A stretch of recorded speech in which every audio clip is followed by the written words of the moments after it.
everyone! Today I will share with you how to make 3 super easy DIYs with the 70s themes for our Julie's bedroom. The first one is the flush mount chandelier, and the second one is the flower vase, and the third one is the lamp. Now let us get started. For the ceiling flush mount chandelier, we only need to use a lighter, fabric scissors, paper scissors, and hot glue.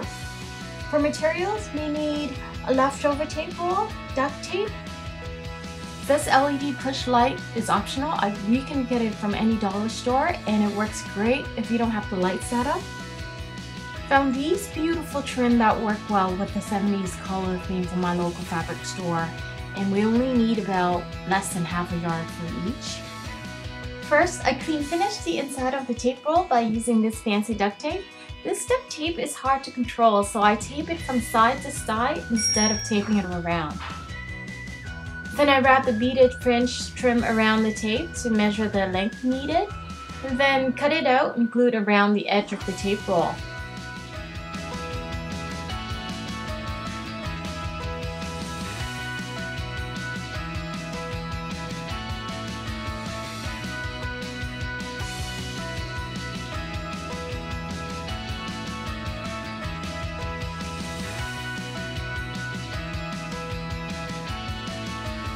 Next, I cut out the needed trim amount, and then I use a lighter to seal the edge to prevent the yarns from unraveling.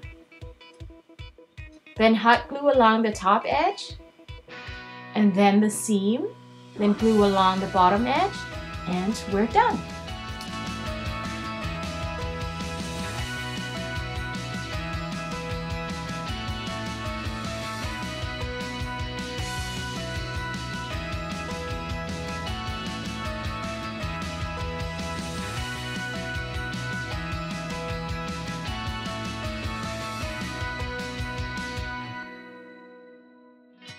The next DIY is super easy. I use a Kinder Egg Surprise cord for the vase and a circle piece of felt fabric.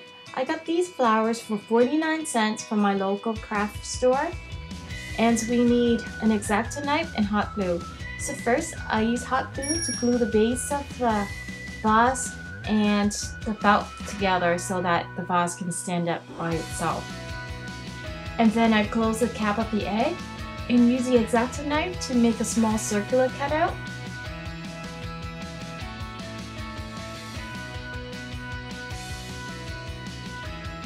Then I open the cap, insert the flowers through the cutout hole, then twist the flower stems and close the cap and arrange the flowers.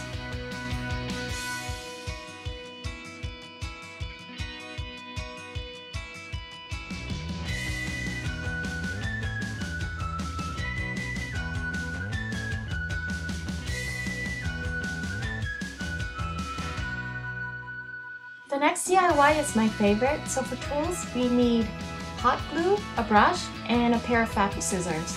I got this small piece of fabric for $3 from Walmart, and we use one popsicle ball, a small Christmas ornament, and one big straw, acrylic paint, Mod Podge, and one button. First, I pick out one button as a base for the lamp so that the ornament can stand on its own.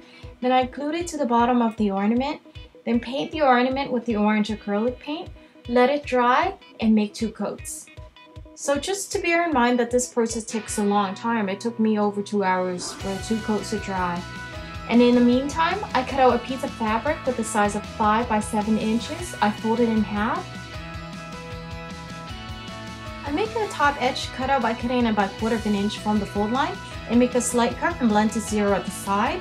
And I make the same slight curved out at the bottom edge as well. Then at the side, I cut it in by 1 inch from the side and blend it to 0 at the bottom side edge. I also snip the top edge a few times and then add a layer of glue about 1/2 inch away from the edge and turn the edge in and clean finish the top edge.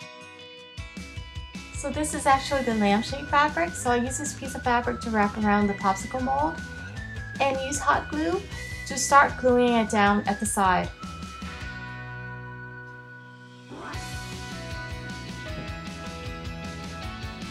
Then use hot glue to glue around the top edge, and just to make sure that we leave about 1/8 of an inch extra fabric at the top.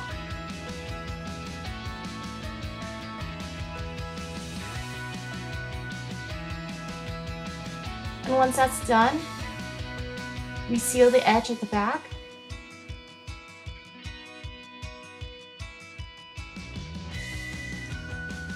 And snip out a few times at the bottom.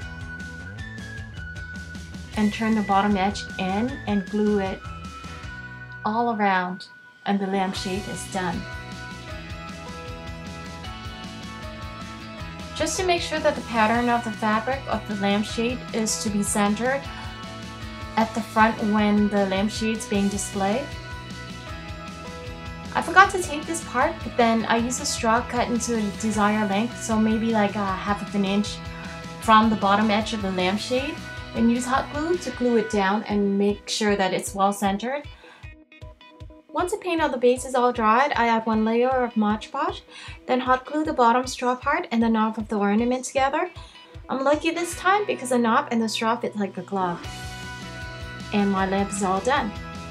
So now I add 1 layer of glue on the flush mount chandelier and glue it on the ceiling, and that's it.